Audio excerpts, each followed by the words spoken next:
Ciao a tutti, ben ritrovati sul canale Bonsai Ruspante. Ieri, nel video precedente, abbiamo trattato della classificazione delle piante e più in generale abbiamo visto come l'arte e l'hobby del bonsai possa essere inserito in un'ottica di amore e di difesa della natura. Oggi tratteremo due temi estremamente pratici che riguardano coloro che o hanno acquistato un bonsai o a loro è stato regalato e vogliono avere delle indicazioni su come farlo vivere in maniera buona e poter avere lo sviluppo corretto della pianta. Oggi, appunto, riferendoci alle condizioni della pianura padana, possiamo dividere le piante in tre grosse categorie: le piante da esterno, le piante da clima mediterraneo e le piante da interno.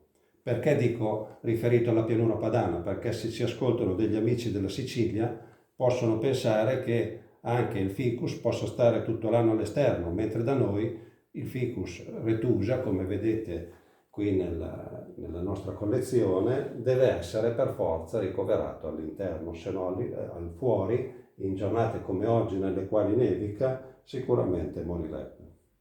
Allora, le piante da esterno possiamo avere delle conifere, il tasso, tutte le caducifoglie, l'acero, il glicine, l'olmo, alcuni sempreverdi come l'eleagno, vediamo qui un esempio di eleagno, alcuni ilex, e sempre per allargare il discorso e non fissarci solo sull'aspetto del bonsai, pensare che esistono orchidee che possono essere coltivate all'esterno anche qui in pianura padana, e parliamo della bletilla. Vediamo qui un esempio.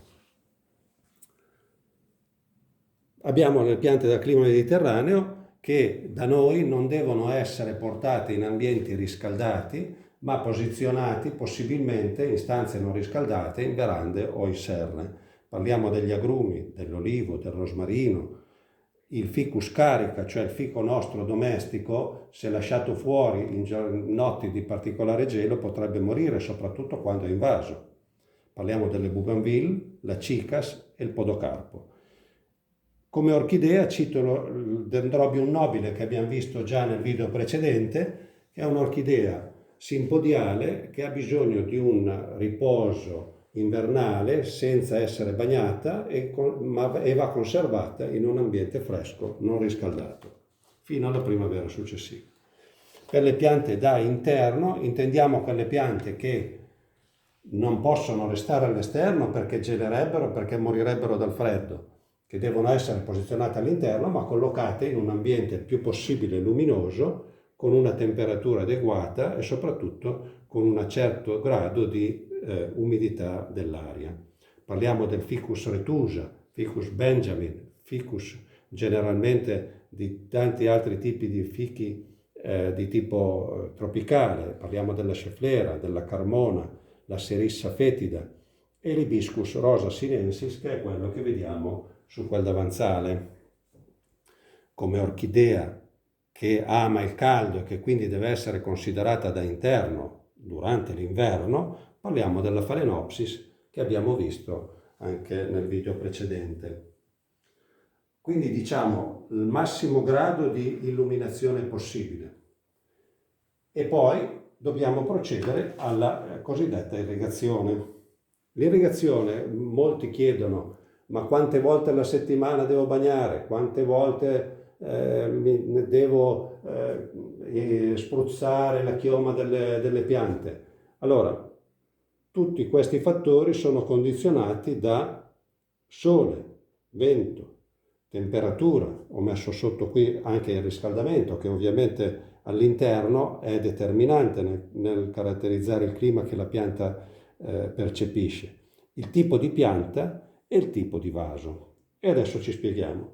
Se io ho una pianta all'aperto d'estate, esposta al sole, con un certo grado di ventosità, fa molto caldo, la pianta è una pianta che ama molto l'acqua e ha un vaso piuttosto basso, è logico che debba irrigarla magari anche 2 volte al giorno, perché sennò questa pianta si disidrata. Se invece ho un tipo di pianta come ad esempio la Portulacaria afra, che è una pianta grassa, è pure posta all'esterno, ma ha un forte grado di sopportazione del secco perché è una pianta succulenta, è logico che possa irrigarla anche solo una volta alla settimana d'estate e praticamente mai d'inverno. Ho citato in particolare il riscaldamento. Vediamo qui in questa stanza due davanzali, uno privo del termosifone sotto la finestra, l'altro dotato del termosifone sotto la finestra. Esiste una grandissima differenza tra le due condizioni, nonostante siano pressappoco nella stessa stanza e a pochissima distanza una pianta dall'altra. Quella sopra il termosifone avrà un flusso d'aria calda che arriva dal termosifone che tenderà a disidratarla, quindi quella andrà tenuta con particolare attenzione, umida molto più spesso che non quella che viene posizionata sull'altro davanzale.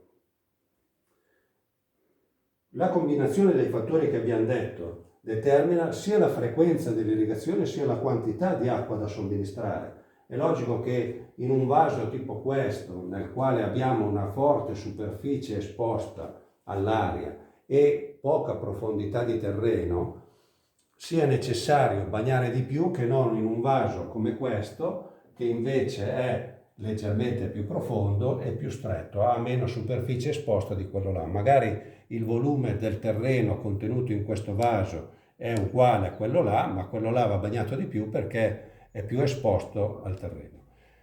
Là dovrò dare anche una quantità d'acqua che mi assicuri che anche le radici in basso ricevano l'acqua. Spesso si bagna in maniera un po' frettolosa, un po' sommaria e finisce che soprattutto quando parliamo di terreni molto secchi l'acqua non riesca a penetrare fino in fondo alle radici e io ho una pianta che si può disidratare per questo motivo. L'acqua piovana si legge spesso sulla letteratura che è quella migliore, però non sempre si può recuperare. L'importante è usare un'acqua a temperatura ambiente. Io non posso prendere l'acqua che ho magari lasciato in giardino e la porto in casa a 4 gradi centigradi e bagnare delle piante che sono in casa che sono a 15, 18, 20 gradi. Genererei uno shock termico notevole. Anche d'estate conviene, diciamo, procurarsi l'acqua nell'innaffiatoio qualche ora prima di procedere all'innaffiatura delle piante in modo sempre da evitare shock termici. Corretta distribuzione dell'acqua, abbiamo già accennato prima, in particolare io vi suggerirei di dotarvi sicuramente di uno spruzzatore, cioè di uno strumento come questo, e poi di un innaffiatoio adeguato. Non posso andare a bagnare un bonsai di queste dimensioni con un innaffiatoio da giardino che tiene 12 litri. Dovrò dotarmi di un innaffiatoio simile a questo, possibilmente con uno spruzzo molto fine dell'acqua, oppure al limite anche questo, un po' meno professionale, ma pur sempre diciamo utilizzabile. Ecco, lo spruzzatore è molto interessante, importante e direi indispensabile quando dobbiamo irrigare le piante in casa. Le piante in casa spesso si disidratano, soprattutto la parte superiore, e diventano un po' impermeabili all'acqua, quindi se io procedessi a bagnare subito con l'innaffiatoio, vedrei l'acqua scivolare giù e arrivare a terra. Viceversa, con questo strumento io vado a bagnare molto bene la parte superiore, che diventa quindi di nuovo permeabile all'acqua. In un secondo tempo passerò con l'innaffiatoio per, come dicevo prima, fare in modo che l'acqua penetri bene fino in tutta la profondità del vaso. Io credo che oggi abbiamo affrontato questi due argomenti di tipo pratico per chi ha la voglia di iniziare l'hobby e la passione del bonsai. Vi saluto, vi do appuntamento al prossimo video e vi ringrazio di nuovo.